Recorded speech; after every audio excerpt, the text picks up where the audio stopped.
ఈరోజు సోమిరెడ్డి అన్న గారు చెప్పిన విధంగానే రాష్ట్రంలోని ప్రతి ఒక్క నియోజకవర్గంలో గత ప్రభుత్వంలో ఈ యొక్క కాలువలను ఆక్యుపై చేసిన వ్యవహారం ప్రతి ఒక్క చోట ప్రతి ఒక్క నియోజకవర్గంలో జరుగుతోంది అధ్యక్ష. అందులో భాగంగానే కడపలోని పాలంపల్లలో శిల్ప వాళ్ళు లేఅవుట్ వేశారు అధ్యక్ష. ఆ లేఅవుట్కి దారి చెరువులోంచి ఇచ్చారు అధ్యక్ష. చెరువును ఆక్యుపై చేసి చెరువులో నుంచి ఇచ్చారు. దీనికి అధికారుల అండ ఆ కాలంలో ఆ రోజున్న వైసీపీ పెద్దల అండతో ఈ చెరువులో రోడ్డు వేశారు అధ్యక్ష. దాని మీద ఆ రోడ్డుకు పర్మిషన్ ఇచ్చిన అధికారుల మీద ఎంక్వైరీ చేయాల్సిన అవసరం ఉంది, వాళ్ళ మీద యాక్షన్ తీసుకోవాల్సిన అవసరం ఉంది అధ్యక్ష. అంతేకాకుండా ఈ యొక్క శిల్ప లేఅవుట్ వేయడానికి రోడ్ వేసుకోవడానికి అధికారులతో పర్మిషన్ తీసుకున్న రియల్టర్స్ మీద కూడా వాళ్ళని కూడా బ్లాక్ లిస్ట్ చేయాల్సిన అవసరం ఉంది అధ్యక్ష. ఈరోజు బుడమేరు కథ మళ్ళా ప్రతి ఒక్క నియోజకవర్గంలో ఒక ఉపద్రవం లాగా వచ్చి మన యొక్క నివాసం ఉన్న ప్రాంతాలు ముంచే విధంగా వీళ్ళు లేఅవుట్ వేయడం జరుగుతోంది అధ్యక్ష. అలాగనే ఇప్పుడు ఈ యొక్క శిల్ప వాళ్ళు ఒక్క కడపలోనే కాదు అధ్యక్ష, అఖిల ప్రియ గారు కూడా మొన్న ఈ సభలోనే చెప్పారు, తన నియోజకవర్గంలో కూడా లేఅవుట్లు వేసి ఇలాగనే ప్రభుత్వ భూములను అలాగనే చెరువులను ఇరిగేషన్ సంబంధించిన కాలువలను ఆక్యుపై చేయడము, వాళ్ళకి మరి ఈ యొక్క శిల్ప లేఅవుట్లో వాళ్ళ ల్యాండ్ ఎంతనో ప్రభుత్వ భూమి ఎంతనో చెరువు ల్యాండ్ ఎంతనో కూడా ఎంక్వైరీ చేయాల్సిన అవసరం ఉంది అధ్యక్ష. ఈ సభలో మీ ద్వారా మంత్రి గారిని కోరుకుంటున్నాను అధ్యక్ష. Thank you very much.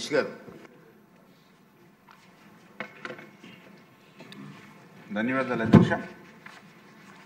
ఏదైతే పొట్టి శ్రీరాములు నెల్లూరు జిల్లా పరిధిలోని పెన్నా డెల్టాకు సంబంధించినటువంటి నదులు, వాగులు, మైనర్ ఇరిగేషన్ కాలువలు వంటి సహజ నీటి వనరులు ఏవైతే ఉన్నాయో వీటి పరిధిలో నెల్లూరు సర్కిల్ పరిధిలో 67 ఆక్రమణలు జరిగినట్టుగా గౌరవ సభ్యులు అడిగినటువంటి ప్రశ్నకు సమాధానంగా గుర్తించబడడం జరిగింది అధ్యక్ష. ఏదైతే ఈ ఆక్రమణల కారణంగా 18,951 ఎకరాల ఆయకట్టుకి ప్రభావితం అవుతుందనేటువంటి విషయాన్ని కూడా గుర్తించబడడం జరిగింది అధ్యక్ష. అందులో పర్టికులర్గా ఏదైతే అల్లిపురం గ్రామం ఏదైతే నెల్లూరు రూరల్ మండలం ఏదైతే ఉందో మరి ఇక్కడ బురద కాలువ సంబంధించినటువంటి ఏరియాలో రియాల్టర్లు మరి 6 ఎకరాల 30 సెంట్లు ఆక్రమణలకి గురి చేస్తే అక్కడ రియాల్టర్లు ఆక్రమణలు చేస్తే అక్కడ ఉన్నటువంటి ప్రైవేటు వ్యక్తులు అక్కడ హైకోర్టులో పిటిషన్ వేయడం జరిగింది అధ్యక్ష.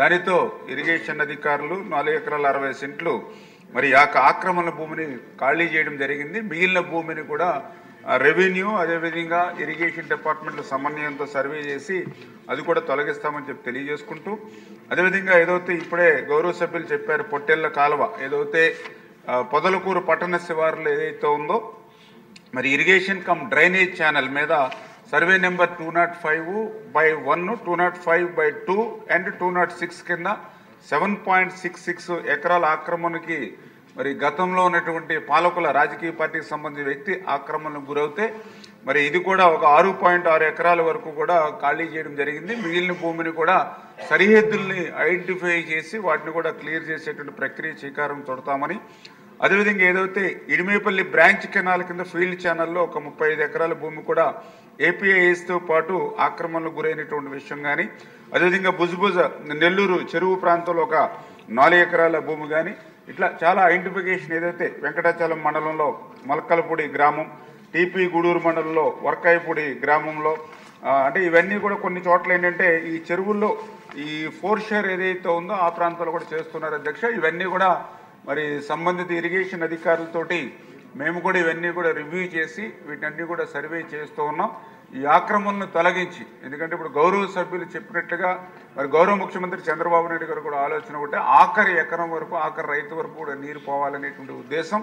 అందుచేత కఠినంగానే చర్యలు, ఎందుకంటే గత 5 సంవత్సరాల పాలనలో ఇష్టానురాజ్యంగా ఉండడం వల్ల అందులో ఇరిగేషన్ అధికారులు కూడా అప్పుడున్నటువంటి పాలకులకి అడుగులు మడుగులెత్తేటువంటి విధంగా ఉండడం, అప్పుడున్నటువంటి ఐఏఎస్ ఐపీఎస్ వ్యవస్థ కూడా ఆ వ్యవస్థను నిర్వీర్యం చేసి వాళ్ళకి సహకరించేటువంటి పరిస్థితుల్లో ఉండడం వల్ల వ్యవస్థ కొంత నిర్వీర్యమైనటువంటి మాట వాస్తవం అధ్యక్ష.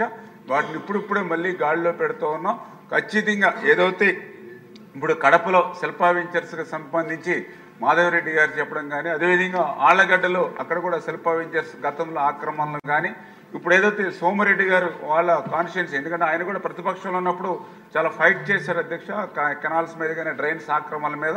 అంచేత ఖచ్చితంగా అధికారులకు స్పష్టమైనటువంటి ఆదేశాలు ఇచ్చి ఈ ఆక్రమణలను ఇమీడియట్లీ మరి 2-3 నెలల్లో తొలగించేటువంటి విధంగా చర్యలు తీసుకుంటామని చెప్పి మీ ద్వారా హామీ ఇస్తున్నాం అధ్యక్షుడు.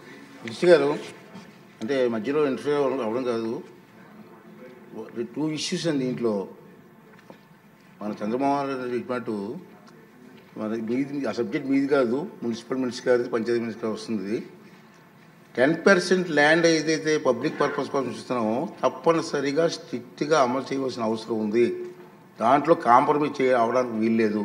రెండోది, ఇరిగేషన్ ఛానల్స్ కానీ చెరువులు కానీ ఆక్రమించుకుంటే దాని మీద కూడా మనకు చర్యలు తీసుకోకపోతే చాలా నష్టం జరుగుతుంది రైతులకి. ఆ రెండింటి మీద కూడా కాన్సెప్ట్ చేయండి please. Okay sir, thank you sir. Question number